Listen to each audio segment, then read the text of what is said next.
네, 오늘은 계시록 5장의 하늘 원장에 대해서 한번 알아보도록 하겠습니다.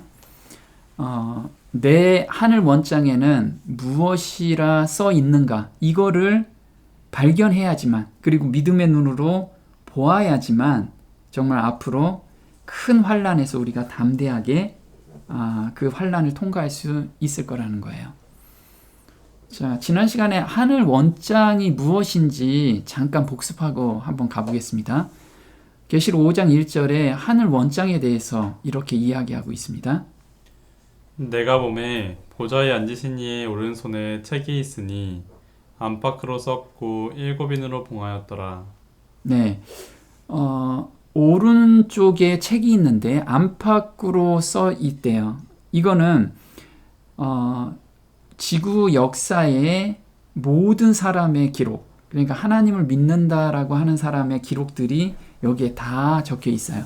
그러면 우리도 그 안에 들어가 있겠죠. 에베소서 3장 9절에는 이 원장에는 무엇이 들어가 있는지를 바울 형제가 보고서 기록을 했어요. 한번 볼게요. 영원부터 만물을 창조하신 하나님 속에 감추었던 비밀의 경륜이 어떠한 것을 드러내게 하려 하심이라. 네, 그래서 영원부터 감추었던 하나님의 비밀의 경륜. 경륜이라는 건 뭐냐면은 역사를 운행해 가시는 하나님의 계획이라는 거예요. 바퀴라고 이야기를 하죠. 그래서 비밀의 경륜이 그동안엔 풀리지 않았었어요. 근데 마지막 때 이게 밝히 드러나게 된 거죠. 근데 이것은 영원부터 우리 주 그리스도 예수 안에서 예정하신 뜻이래요. 그래서 구속의 역사는 급조해서 만든 게 아니고 영원 전부터 이미 다 계획하에서 만들어진 거라는 거예요. 그리고 우리가 지금 삶을 사는 것은 그 계획된 속에서 각자의 역할이 있었다는 거예요. 그래서 우리가 하나님의 음성에 순종하면 그 계획에 내가 들어가는 거고, 그렇지 않으면 멸망 쪽으로 간다는 거예요. 시편 139편 16절에는 내가 태어나기도 전에 이미 이 계획 안에 나의 삶을 기록해 놨다라고 다윗이 간증을 한 거예요. 다윗은 그래서 원장을 봤을까요? 당연히 봤어요. 다윗도 한번 보겠습니다. 나를 위하여 정한 날이 하나도 되기 전에 주의 책에 다 기록이 되었나이다. 명령은 되었지만 아직 오지 않은 날들 모두가 당신의 책에 기록되었다. 네, 여기서 보면 정한 날이 하나도 되기 전에 주의 책에 다 기록되었어요. 그럼 내가 태어나기도 전에 날들이라는 건 뭐냐면 나의 전 인생 기간이 당신의 책, 하나님의 책에 이미 다 기록되어 있다는 거예요. 그래서 그걸 본 자들, 사실 그 믿음의 선진들은 이걸 다 기록을 봤어요. 그래서 담대하게 살 수 있었던 거죠. 또 보겠습니다. 마치 건축가가 그의 설계도를 그리고 새 집을 위한 품목들을 준비하는 것처럼 하나님은 각 개인이 세상에 태어나기도 전에 그가 어떤 사람이 될 것인지 계획하신다. 그가 하나님의 청사진을 따르느냐 그렇지 않느냐를 결정하는 것은 개인에게 주어진다. 네, 그래서 각 개인이 세상에 태어나기도 전에 이미 다 기록되어 있는데 이 계획대로 살 거냐 살지 않을 거냐라는 것은 개인의 선택권이라는 거예요. 개인의 선택권. 자, 하늘 원장에 자신이 어떤 사람이 될지를 본 사람은 더 이상 세상에 미련을 두지 않는다. 운명이 바뀌게 된다. 그래서 계시록 4장 5장에서 이 원장을 본 사람들은 운명이 바뀌어요. 나는 하나님의 뜻대로 살고 싶어 하는 그런 충동이 계속 생기게 되는 거예요. 그래서 계시록은 단순히 어떤 역사서나 어떤 예언서가 아니고 나한테 실제로 삶에 적용하는 책이라는 거죠. 그래서 바울 형제가 이 원장을 보고 정말 말할 수 없는 것을 다 기록을 못 하겠는 거예요, 이게. 너무 신비롭고 자기한테 준 은혜가 너무 크기 때문에. 그런데 바울 형제는 자기 자신에게는 이미 원장에 태어나기도 전에 기록되어 있는 것을 바울 형제가 봤어요. 그래서 이방인의 사도로서 전도를 할 때 정말 담대하게 그 원장을 봤기 때문에 그대로 자기는 살고 싶어하는 충동이 생겼던 거예요. 그래서 로마서 1장 1절과 갈라디아서 1장 15절에 이렇게 써 있습니다. 예수 그리스도의 종 바울은 사도로 부르심을 받아 하나님의 복음을 위하여 택정함을 입었으니. 여기서 보면 하나님의 부르심을 받아 하나님의 복음을 위하여 택정함을 받았대요. 택함을 받았대요. 자기가. 원장을 보니까 자기가 택한 거야. 택함을 받은 거예요. 근데 우리는 거듭난 사람은 하나님께서 다 택하셨어요. 다 택하셨거든요. 그래서 각자의 영역에서 다 택하신 것을 자기가 좀 봐야 되겠다는 거죠. 또 볼게요. 내 어머니의 태로부터 나를 택정하시고 은혜로 나를 부르시니가. 네, 그래서 예수님께서는 사도 바울 형제는 보니까 그런 거예요. 어머니의 태로부터 나를 택정하시고, 그리고 여기까지 인도하시는 예수님의 그 은혜를 본인이 경험하게 된 거죠. 자, 믿음의 눈으로 선진들은 자신의 운명책을 보았다. 그래서 히브리서 11장에서는 믿음의 선진들이 나옵니다. 그 믿음의 선진들은 다 자기의 운명책을 봤어요. 그래서 히브리서 11장 1절에는 믿음은 바라는 것들의 실상이요 보지 못하는 것들의 증거니 선진들이 이로써 증거를 얻었느니라. 그래서 본인들이 정말 하늘 원장이 기록된 대로 그 하늘 원장을 보았고, 그 다음에 자기들이 어떻게 살 건지, 앞으로 하늘에서 본인들이 어떻게 살 건지를 보게 된 거예요. 또 히브리서 11장 13절에는 이렇게 나옵니다. 멀리서 그것들을 보았고 확신하여 소중히 간직하였으며 또 이 땅 위에서 타국인이요 순례자라고 고백하였느니라. 네, 이 땅에서는 자기가 미련이 전혀 없었던 거예요. 그래서 순례자와 타국인으로 자기는 고백을 했어요. 근데 여기서 보니까 그것들을 보고 확신했대요. 이 확신하다를 원어로 보면 설득돼요. 그것을 보니까 설득이 된 거예요. 그리고 소중히 간직하다라는 뜻은 꼭 껴안다라는 뜻, 꼭 껴안다. 그게 설득되고 꼭 껴안게 된 거예요. 그걸 진짜 우리가 오늘 경험을 해야 돼요. 내가 하늘에 어떻게 써 있는지를. 그러면 정말 내가 이렇게 살면 안 되겠구나. 나 하나님께 돌아갈래. 이렇게 설득이 된다는 거죠. 한번 히브리서 11장 10절에 이렇게 나옵니다. 아브라함은 하나님께서 튼튼한 기초 위에 세워진 하늘의 도성으로 그를 데려다 주시리라는 확신 속에서 기다리고 산 것입니다. 그 하늘의 도성은 바로 하나님께서 설계하고 건설하신 곳입니다. 네, 믿음의 선진들 중에서 대표적으로 아브라함한테 지금 예를 들은 거죠. 아브라함은 무엇을 보고 설득이 됐냐면 본인이 하늘 도성에서 하나님하고 같이 사는 것을 보았어요. 하나님이 그걸 보여주셨어요. 그러니까 이 땅에서는 내가 부유하든 가난하든 이게 별로 중요하지 않은 거예요. 짧은 인생이기 때문에 그 인생에서 끝나면 영원히 하나님과 사는 도성을 보여주신 거예요. 그래서 아브라함은 확신 속에서 기다리고 산 것입니다. 그걸 확신을 잡고 간 거예요. 확신을 잡고. 자, 그것들이 어떤 건지 믿음의 선진들은 하늘 원정에서 하늘 도성에 있는 모습을 보았는데요. 이렇게 지구에서 하늘 도성에서 본인이 사는 모습을 보았어요. 자, 히브리서 11장 13절에 현대어 성경으로 이렇게 되어 있습니다. 그들은 세상이 참 고향이 아니고 다만 자신들은 잠시 이 땅에 나그네로 와 있는데 불구하다는 것을 알고 있었습니다. 그들이 이렇게 생각한 것으로 보아 하늘에 있는 참 고향을 그리워했음을 알 수 있습니다. 만일 그들이 이 세상의 여러 가지 달콤한 생활로 돌아가기를 원했다면 언제든지 돌아갈 수 있었습니다. 그러나 그들은 그것을 원하지 않고 하늘 도성을 바라보며 살았습니다.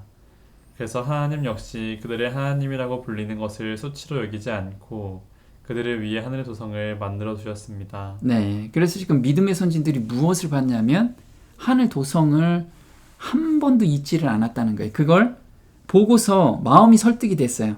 이 땅은 아무것도 아니구나. 나 거기서 살 거야. 살고 싶어. 하나님께서 보여주신 거예요. 또 사는 모습을 보여줬어요. 그러니까 그 소망 가운데 그것을 가슴에 꼭 품고 매일을 살았다는 거예요. 그러니까 죄와 세상의 유혹을 설령 넘어졌다고 그래도 오뚜기처럼 발딱 일어나가지고 다시 그걸 붙잡고 갔다는 거예요. 그래서 하늘도성이라는 건 예수님 안에서 거듭난 사람은 우리는 이미 이때는 바라만 봤는데 우리한테는 이루어 주셨어요. 이걸 예수님 오셔서. 그래서 예수님께서는 우리를 하늘에 앉히셨어요. 그리고 앞으로 우리가 몸이 호련히 변화돼서 앉혀지게 될 거예요. 지금은 우리가 우리 마음을 통해서 하늘에 우리가 앉혀진 것을 믿음의 눈으로 봐야 돼요. 그래서 히브리서 12장 22절에 현대어 성경으로 이렇게 되어 있습니다. 그러나 여러분은 이미 시온산에 와 있습니다. 이곳은 살아계신 하나님의 도성, 하늘의 예루살렘이며 수많은 천사들이 즐겁게 모이는 곳입니다. 네, 보면은요. 여러분은 시온산에 앞으로 가 있을 겁니다. 이렇게 써 있지 않고요. 이미 시온산에 와 있습니다. 완료형으로 돼 있어요. 이미 와 있다 이거예요. 그러니까 믿음의 선진들은 멀리서 보고 바라만 봤고 그걸 소망 가운데 있었지만 우리는 마음속으로 이미 예수님과 가 있는 거예요. 그래서 하나님과 우리는 항상 소통할 수 있는 길이 열렸다라는 거예요. 자, 에베소서 2장 5절에 이렇게 써 있죠.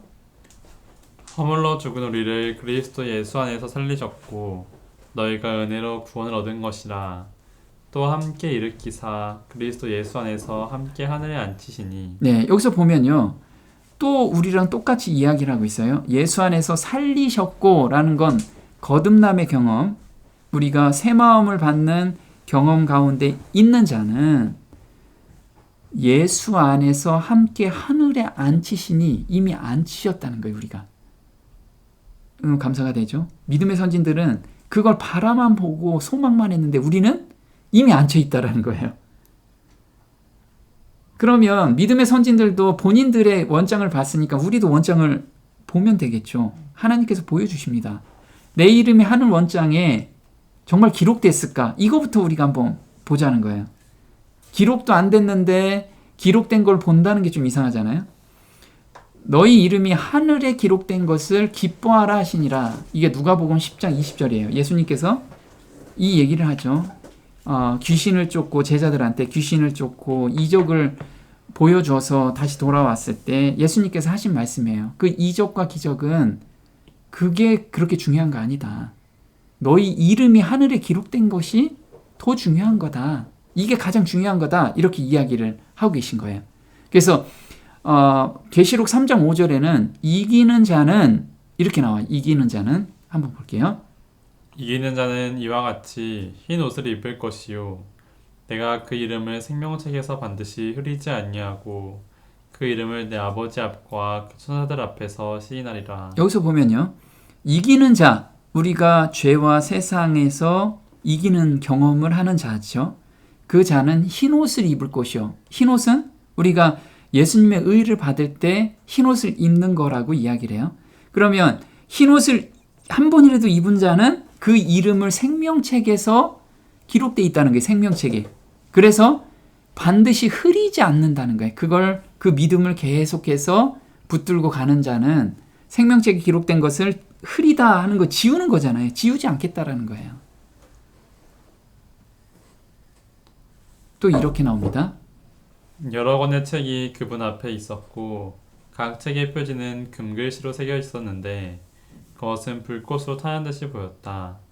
하늘 원장, 이 책 중에 하나에는 진리를 믿는다고 주장하는 사람들의 이름이 들어있었는데 그것이 펼쳐 있었다. 네, 그 금글씨로 하늘 원장이라고 써 있는데 그 원장에는 진리를 믿는다고 주장하는 사람들의 이름이 들어가 있는 거예요. 그래서 우리가 거듭남의 나는 경험을 하고 있습니다. 그러면 다 기록 원장에 기록되어 있다라는 거예요. 그러면 무엇이 기록되어 있을까요? 자, 만군의 여호와께서 맹세하여 가라사대 나의 생각한 것이 반드시 되며 나의 경영한 것이 반드시 이루리라. 자, 하나님께서는 한번 말씀하시면 반드시 이루시는 분이에요. 이걸 우리가 믿고 있죠. 그 하나님께서 무엇이라고 쓰여 있는지를 우리한테 알려주셨어요. 그럼 반드시 이루겠죠, 그것도. 자, 한번 볼게요. 원장의 한 페이지에 충성이란 제목 밑에 나의 남편의 이름이 있었다. 그의 생애와 성품과 우리가 경험한 모든 사건들이 나의 마음에 생생하게 떠오르는 것 같았다. 나의 마음에 인상적이었던 몇 가지만을 언급하고자 한다. 하나님께서 나의 남편이 특별한 사업을 할 수 있도록 자역을 구비하게 하시고 이 사업을 진전시키기 위해 그분의 섭리에 의해 우리가 결혼하게 된 것을 나는 보았다. 하나님께서 성령의 증언들을 통하여 나의 남편에게 큰 빛을 전해주셨다. 하나님께서 주의를 주시고 경고하시고 책망도 하시고 격려하셨다. 네, 지금 하늘 원장에 기록되어 있는 것을 샘플로 한번 본 거예요. 하늘 원장에는 그 사람의 삶의 역사가 다 기록되어 있다고 그랬어요. 그 사람이 결혼하고 누구랑 결혼할 건지, 어디에서 일을 할 건지, 그리고 어디에서 살 건지, 누구하고 교제를 하고, 그 다음에 누구한테 전도를 할 건지, 이런 게 다 기록되어 있다는 거예요. 우리에게도 이렇게 하나님은 정말 머리털 하나라도 세심하게 세시는 분이시기 때문에 모든 것을 다 기록해 놓으신 거예요. 우리가 성령의 음성에만 순종하면 그대로 다 우리는 따라가게 된 거예요. 근데 그 길이 정말 행복한 길이라는 거죠. 그래서 나의 하늘 원장에는 착하고 충성된 종이라고 쓰여 있다. 이걸 보여주셔요. 아까 하나님은 한번 기록한 것, 말씀하신 것은 반드시 누가 이뤄요? 저는 못 이뤄요. 우리는 못 이뤄요. 하나님이 주권하에 그것을 이루게 해 가시는 거예요. 그럼 우리 각자의 이름에는 이렇게 써 있어요. 마태복음 25장 23절. 이 글이 각자 지금 오늘 이렇게 교제하는 사람들, 그 성도들 원장에 기록되어 있습니다. 한번 볼게요.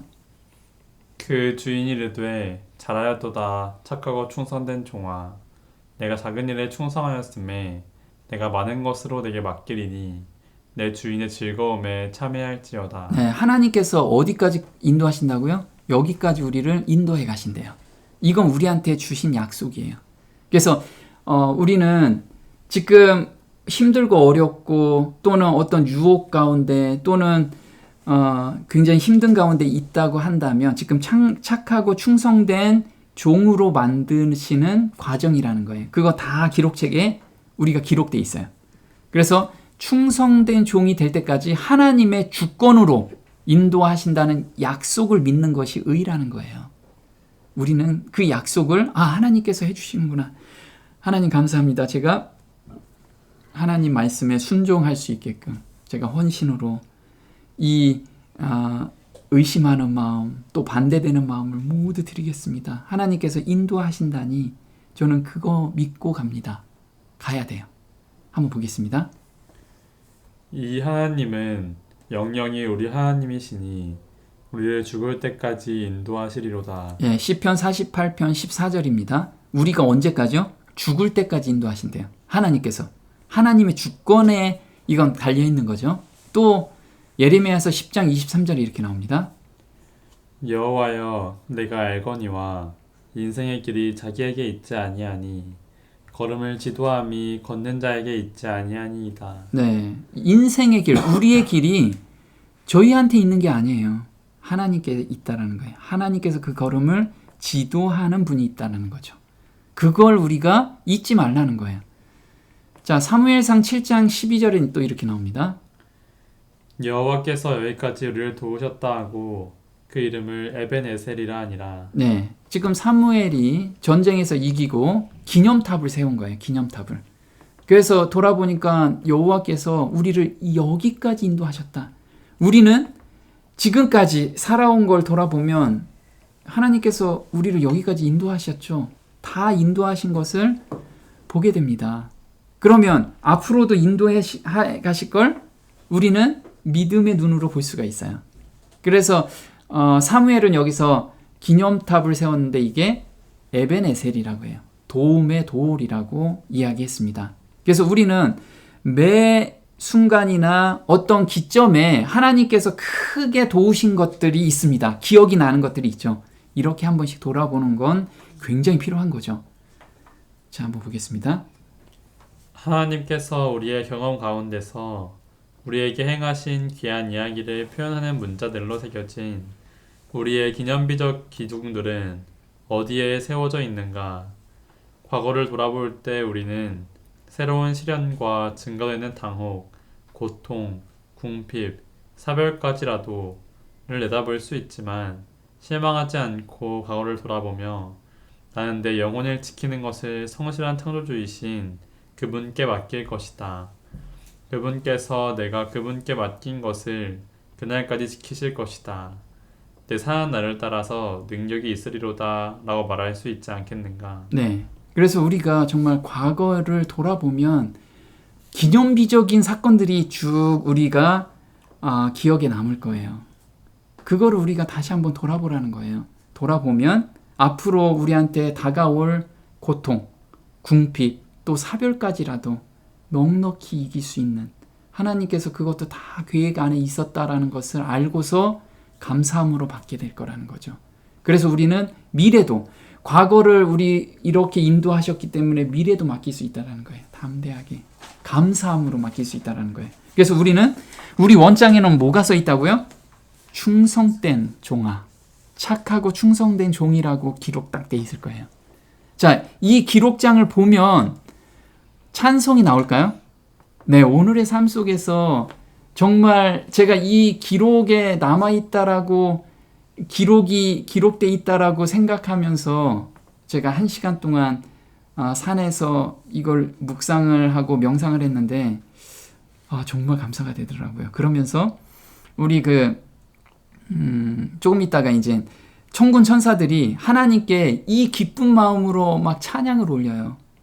그 찬양을 올릴 때 우리도 같이 찬양을 오늘 올릴 수 있어요. 조금이나마 그분들이 찬양을 드리는 그 마음을 우리가 조금이나마 이해할 수 있어요. 자, 운명이 나누어진 자들에게 다르게 보이시는 예수님이세요. 계시록 5장 6절에는 이렇게 나옵니다. 유대지파의 사자 다윗의 뿌리가 이기었으니 이 책과 그 7인을 떼시리라 하더라. 내가 또 보니 보좌와 내 생물과 장로들 사이에 어린 양이 섰는데 일찍 죽임을 당한 것 같더라. 7뿔과 7눈이 있으니 이 눈은 온 땅에 보내심을 입은 하나님의 7영이더라. 네, 여기 보면 유대지파의 사자예요. 그리고 6절에는 내가 또 보니 보좌와 내 생물과 장로들 사이에 어린 양이 섰어요. 그럼 사자로도 보이고 어린 양으로도 보여요. 그럼 사자는 누구한테 보일 거고 어린 양은 누구한테 보일까요? 그게 달라요. 그래서 일찍 죽임을 당했다, 이 뜻은 어떤 거냐면 세상의 기초가 놓인 이래로 죽임당한 어린 양의 생명체계, 이렇게 나와 있어요. 이게 계시록 13장 8절이에요. 그러면 세상의 기초가 놓일 때부터 예수님께서는 죽임을 당했다는 거예요. 그게 일찍 죽임을 당한 이야기라는 거죠.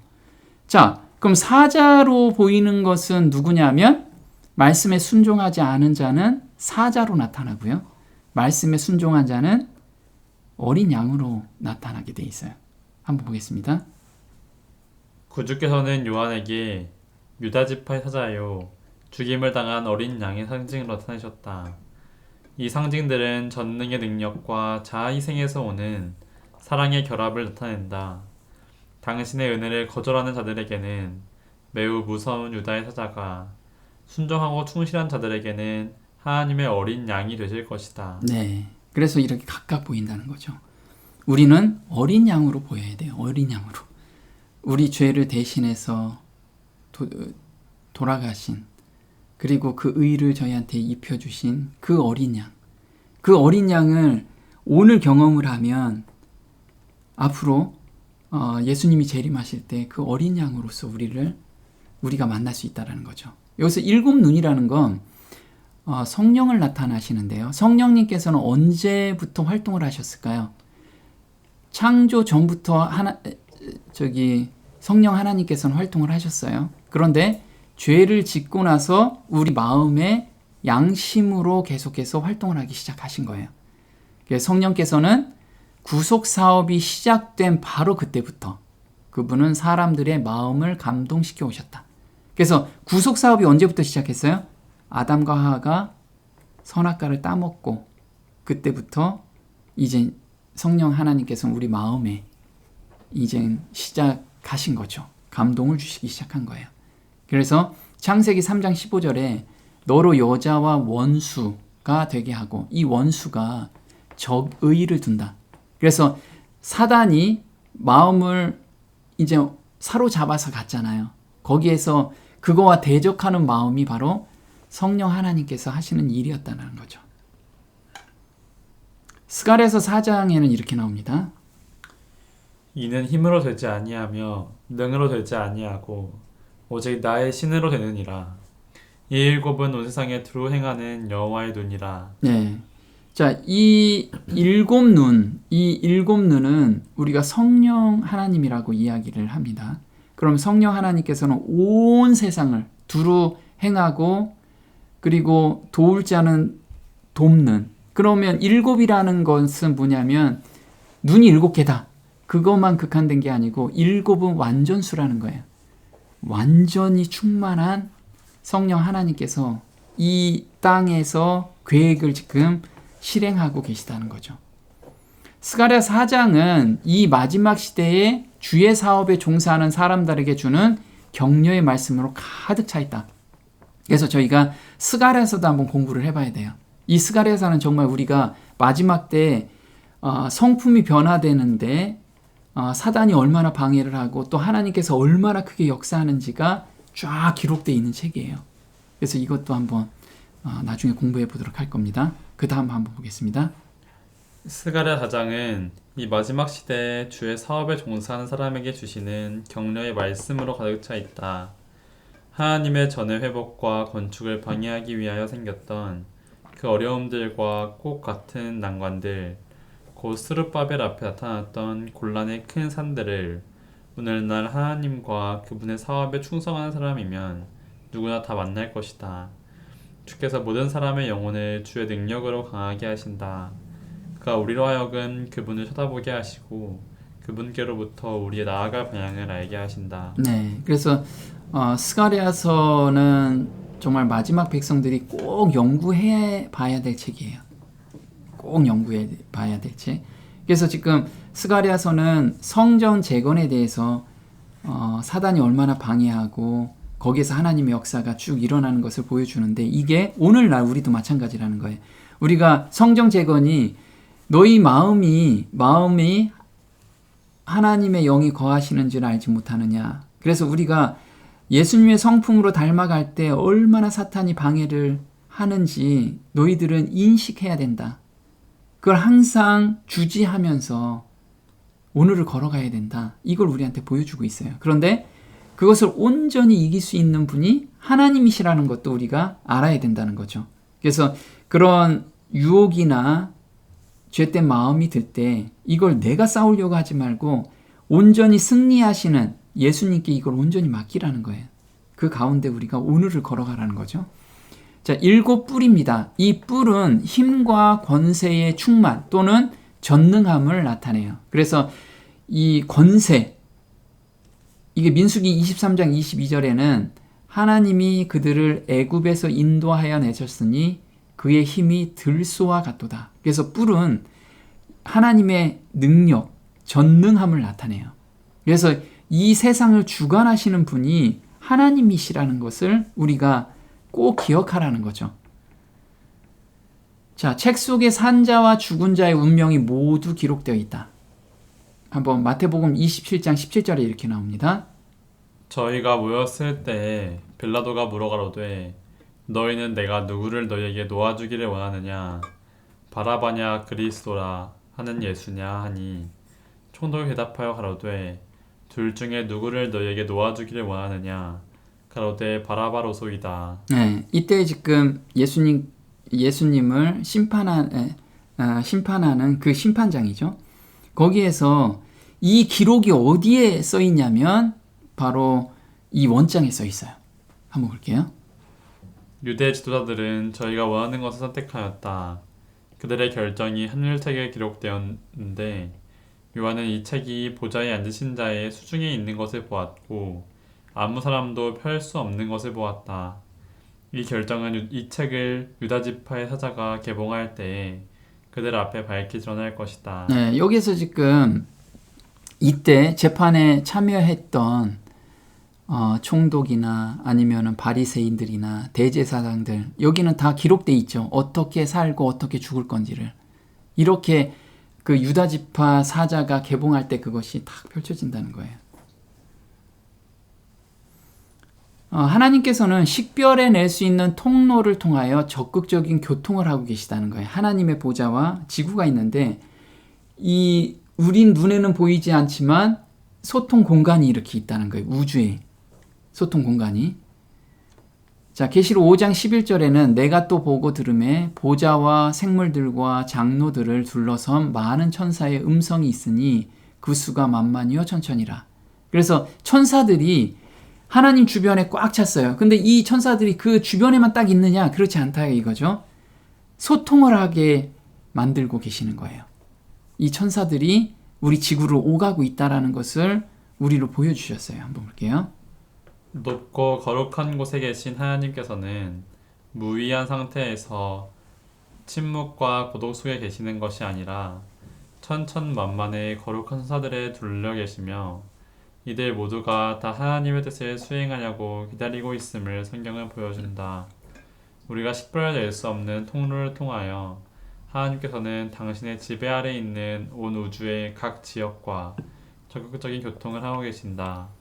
그러나 하나님의 관심은 온 하늘의 관심이 집중된 대상은 하나님께서 당신 독생자를 주셔서 구원하게 하신 영혼들과 이 작은 세상인 것이다. 네, 하나님께서는 우주를 창조하셨죠. 근데 우주의 크기는 우리가 정말 감으로만 지금 알고 있잖아요. 과학으로 밝혀지지만 그게 정확한 것도 아니라는 거죠. 어마무시하게 우주는 계속 팽창하고 있다라고 합니다. 그런데 하나님께서 만드신 그 우주 거민들을 다 소통하고 있다라는 거예요. 이 통로를 통해서. 하나님은 그냥 졸고 계시지도 않고 그 다음에 한 자리에 앉아서 그냥 떵떵거리며 사시는 게 아니고 다 보호하시기 위해서 그 세계와 소통하신다는 거예요. 그래서 이렇게 천사가 이 소통 공간으로 와서 우리 지구에 있는 각 사람을 다 지금 케어하고 계신다는 거죠. 그래서 히브리서 1장 14절에는 이렇게 나와요. 천사들은 모두 구원의 상속자가 될 자들을 위하여 섬기도록 보내심을 받은 섬기는 영들이 아니냐. 네, 그래서 하나님께서 그 천사들이 여기 이 통로를 통해서 오고 가는 것을 다 관할하고 계시는 거죠. 그리고 우리의 사정을 계속 보고를 받으시고 그렇게 가 계시는 거예요. 자, 우리가 만약 하늘 원장에 기록되어 있는 나의 이름을 보고 내가 앞으로 어떻게 살 건지가 기록되어 있어요. 그리고 그 기록 원장을 내가 보았다면 정말 하나님께 돌아가고 싶은 충동이 생기고 찬양과 찬송을 계속 부르겠죠. 그래서 여기 있는 사람들은 그 하나님의 그 깊은 사랑 그리고 하나님께서 정말 우주를 관할하는 그 능력 이런 것들을 다 보고 있으면서 정말 하나님께 찬양과 경배를 드리고 있는 거예요. 그래서 우주 전체에 찬양과 경배가 아름다운 음율로 불리워져요. 계시록 5장 12절이 그 모습을 그린 거예요. 볼게요. 큰 음성으로 가로되 죽임을 당하신 어린 양이 능력과 부와 지혜와 힘과 존귀와 영광과 찬송을 받으시기에 합당하다 하더라. 내가 또 들으니 하늘 위에와 땅 위에와 땅 아래와 바다 위에와 또 그 가운데 모든 만물이 가로되 보좌에 앉으신 이와 어린 양에게 찬송과 존귀와 영광과 능력을 세세토록 돌릴지어다 하니 내 생물이 가로되 아멘하고 장로들은 엎드려 경배하더라. 네, 그래서 모든 천군 천사들 그리고 24 장로들 모든 피조물들이 지금 다 하나님께 경배와 찬양을 드리고 있는 거예요.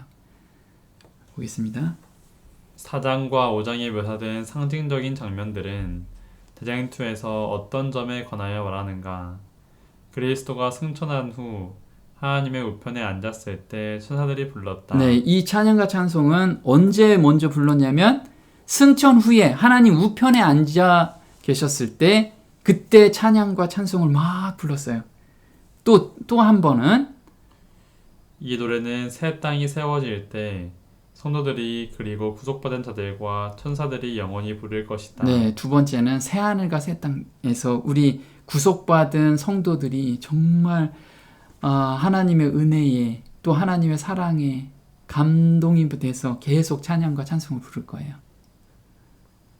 이상을 하늘의 어떤 특수한 사건을 나타내는 것으로 생각해서는 안 되고 그리스도의 승리와 그 결과로 주어지는 하나님의 옹호에 대한 초시간적이요 고도의 상징적인 묘사로 생각해야 한다는 것을 시사한다. 네, 그래서 이 찬양과 찬송은 어느 한 시점을 나타내는 게 아니고 정말 하나님의 이 조금 전에 보셨듯이 우편에 앉아 계실 때 그리고 새 하늘과 새 땅에서 이렇게 부른 것으로 저희가 봐야 된다는 거죠.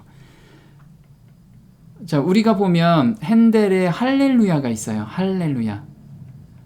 메시아 중에서 할렐루야. 이게 지금 예수님께서 이 땅에 오셔서 고난을 받으시고 그 다음에 부활하셔서 그 하늘에 앉아 계시는 그것을 그린 그 곡이에요. 할렐루야가.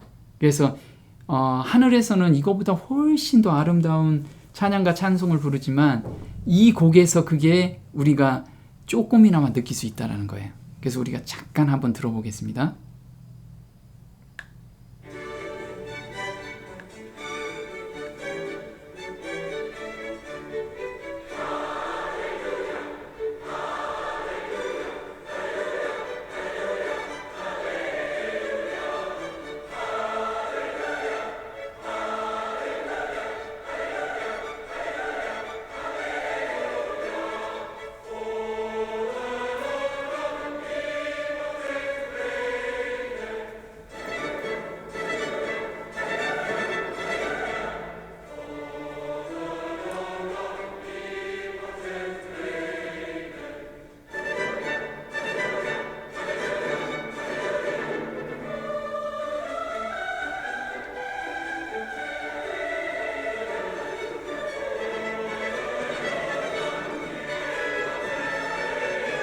네.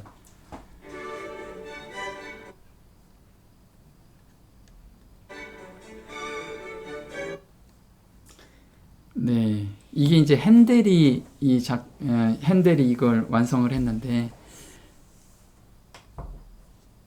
네. 정말 이게 아마 핸델도 그 하나님을 만나지 않았을까. 이 영감을 받고 이걸 완성했거든요. 그래서 베토벤도 같은 시대에 살았는데 베토벤도 정말 감탄한 곡이라고. 그리고 보통 이런 걸 작곡하려면 짧아야 10년, 20년인데 이걸 곡을 완성할 때는 1년도 안 돼서 완성을 했대요. 엄청난 그 영감을 받아서. 그래서 우리도 정말 앞으로 삶 속에서 정말 나의 노래가 있잖아요. 하늘에서 이루어지는 사실을 내가 깨달을 때, 그리고 내가 진짜 현실처럼 받아들일 때 마음속에서 정말 울려 퍼지는 찬양과 찬송이 있잖아요. 하나님께 감사를 드리고 그런 찬송이 각자가 삶 속에서 일어났으면 좋겠습니다. 오늘 여기까지 하겠습니다.